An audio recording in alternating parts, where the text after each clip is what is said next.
Now,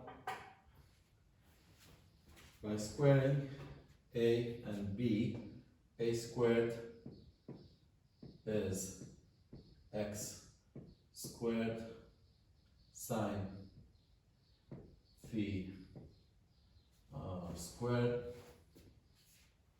and b squared is x squared cosine squared phi. Add them up, a squared plus b squared will equal x squared sine squared phi plus cosine squared phi, and we know that this term is equal to 1, so that's just x squared.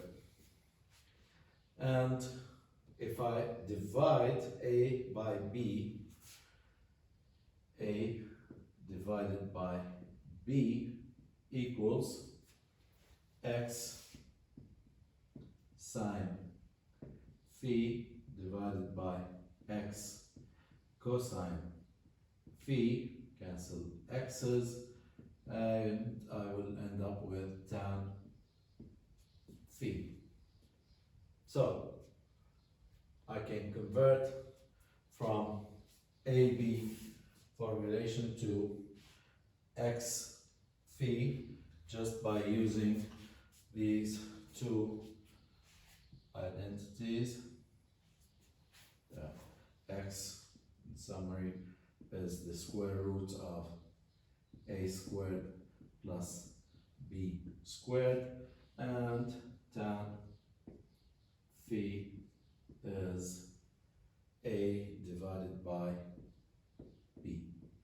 And the other way around, to convert from x and phi to a and b, I will use these two equations. So let me inspect this form of the response. X is equal, x of t is x sine km over km plus phi. If you go back to our first lecture on harmonic motion, we determined that the parameter multiplying t in the trigonometric function is the frequency, and phi was the phase angle, and this is frequency in radians per second, and of course x is the amplitude. So the frequency of the response will be omega equals square root of k over m. So this mass will oscillate back and forth at this frequency, square root of k over m, and because this is free vibration, undamped, there are no external forces on the system. The system is vibrating under its natural inertia and stiffness parameters. I would call this omega n for natural frequency of the system. Natural frequency. So the natural frequency of any second order undamped system in free vibration is square root of k over m.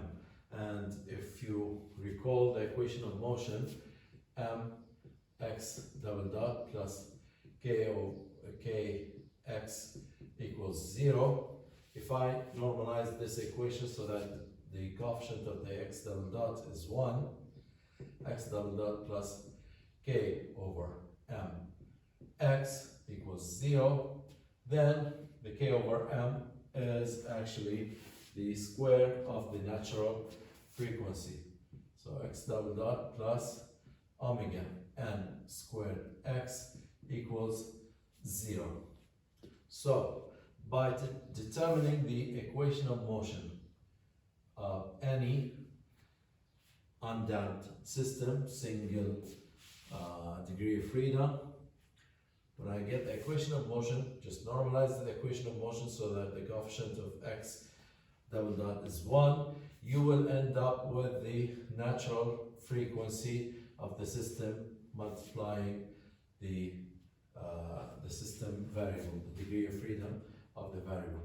So if we recall the equation of motion of the simple pendulum model, I ended up with, let me write that here, theta double dot plus g over L theta equals 0, which means in this case for a simple pendulum, the natural frequency omega n is the square root of g over L. And for any other system, when you derive the equation of motion, you might have different terms here and there. We have m and k, here's g and L. You might have other parameters other than these parameters. The only thing you have to do is just normalize the second derivative, and the term that multiplies the degree of freedom is the square of the natural frequency of the system. Now,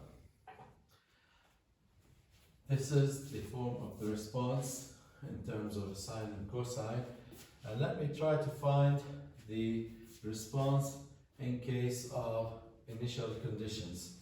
To have this system start vibrating, I can either give it an initial displacement x0, or I can give it an initial kick x0 dot or v0.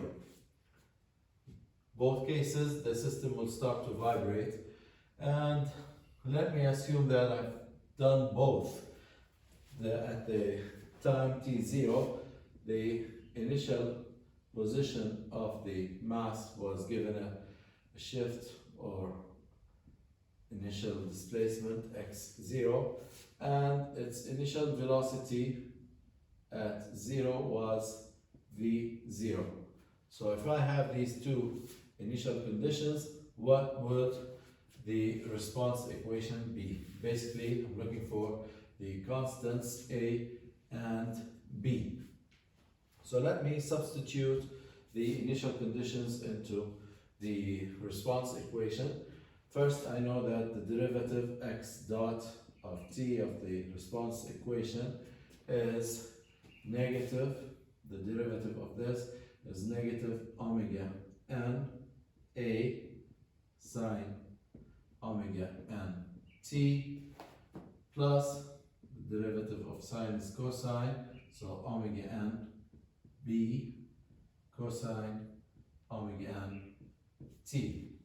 Now substitute the two initial conditions in these two equations.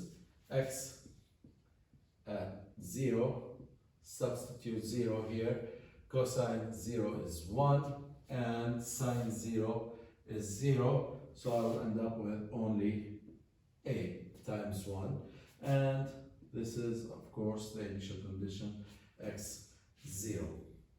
Now substituting at x dot 0, sine of 0 is 0 and cosine is 1, so that would be omega n b, cosine is 1, and this is equal to v0, which means that b is v0 divided by omega n.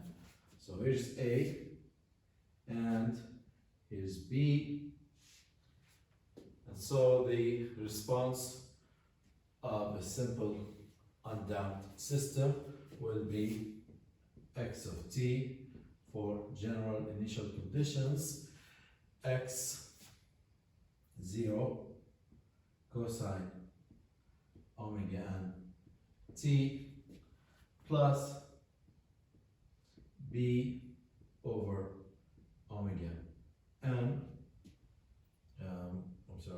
plus v0, cross this out, v0 sine omega n t.